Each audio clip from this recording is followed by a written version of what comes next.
Right? Latin's the language of science to this day. It was the language of the Middle Ages. It was the language of learned men clear up to the time of Copernicus, Galileo, Newton, Latin. But back then, Greek still held parity.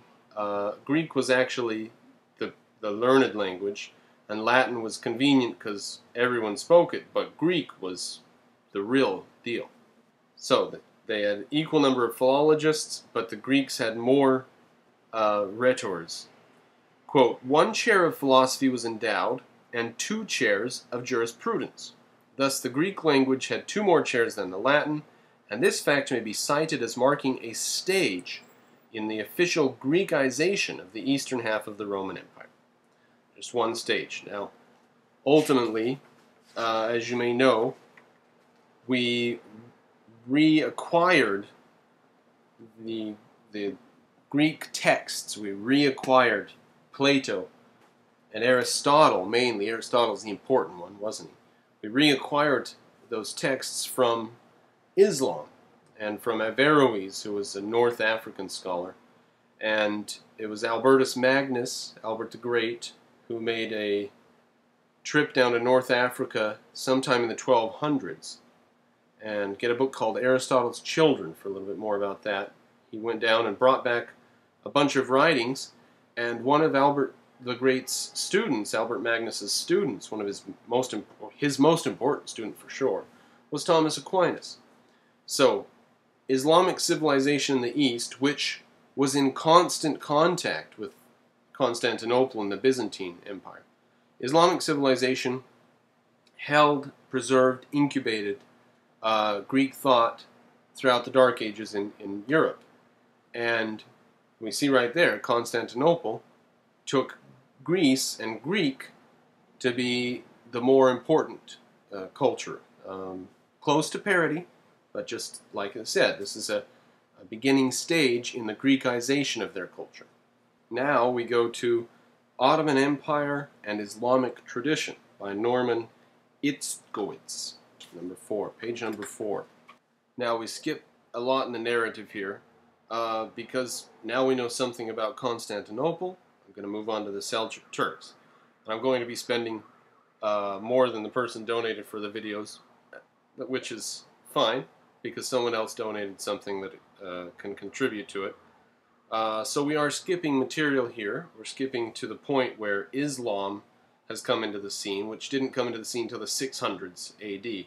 And we've only just finished looking at the 400s and 500s AD in Constantinople, and where they started to Greekize their civilization. So now we're skipping to the part where Turkey has converted to Islam. So post-Islam, Turkey's been invaded.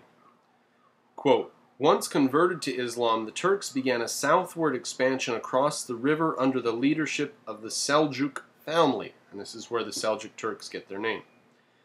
The Seljuks started as a military band, or as military bands, hired by Muslim princes, and soon emerged as governors of the provinces and eventually became autonomous rulers of vast areas.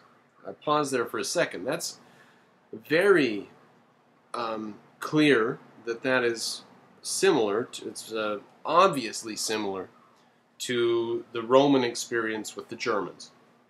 Started out fighting the Germans and hiring some German tribes to fight against other German tribes, and then just plain paying the Germans off, saying, leave us alone. If you'll take your army and march back the other way, we'll give you this chest of gold.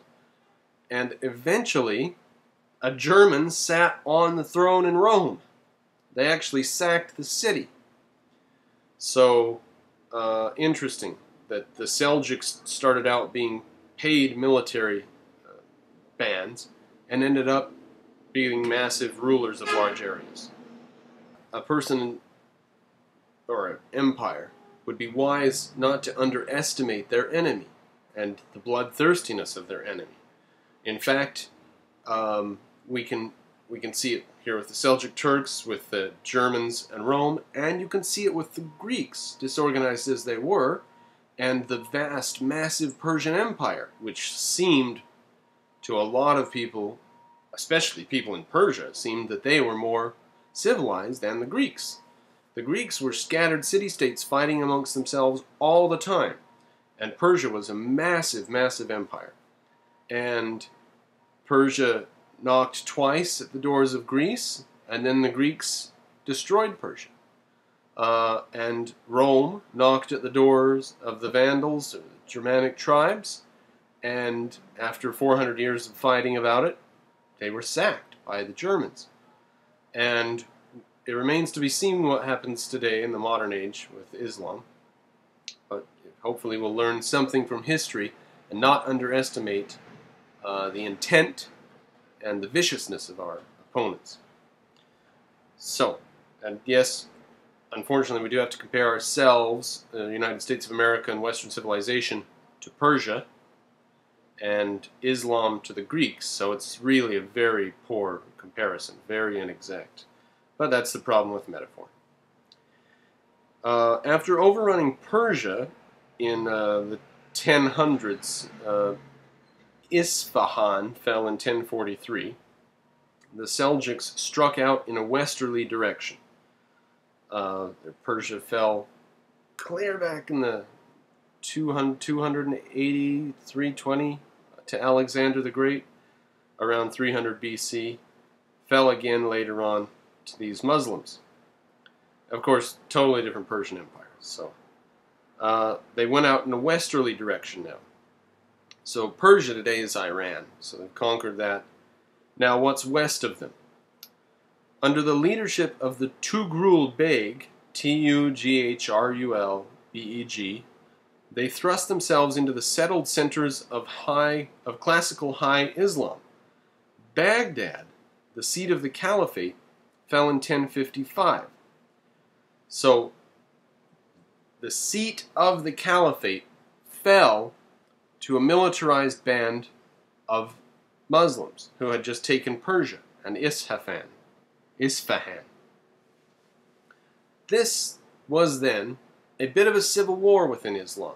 You've got one faction of Muslims taking out cities ruled by other factions of Muslim, and then the Seljuk Turks taking the caliphate, which is like Vatican City or something like that. Vatican City was established by Mussolini, by the way. The Seljuks, deriving their strength from the possession of both a force of regulars and an army of nomads, created a new empire in the Islamic heartland. Pause for a second there. That's just significant because they came from a military tradition, obviously, as did the Germanic tribes, as did the Greeks who conquered Persia ultimately. They came from a very militarized society where fighting and bloodthirstiness was just the way that it went, and that's how you survived and that's how you lived. And they come up against these people that are very comfortable and live in very comfortable circumstances, and they believe that the barbarians can be bought off, and it's not true. They can't be. Ultimately, they either have to be destroyed or submitted to. Again and again and again. So that's history's dictum. Although they were in the service of the caliphs, who remained the supreme religious leaders, the Seljuk sultans wielded power independent in the name of Islam. So it's just competing religious factions and a power struggle, and like Ayn Rand said, statist societies are in a constant state of civil war. It's no question of who rules, it's only a question of who gets what from who by physical force.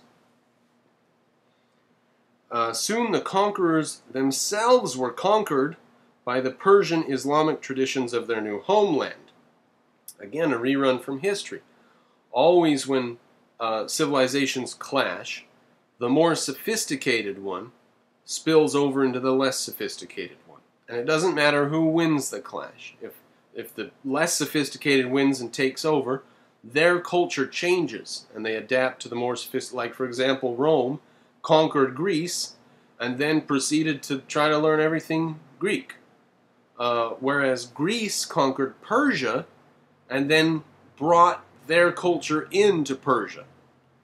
So, it's always true that the more sophisticated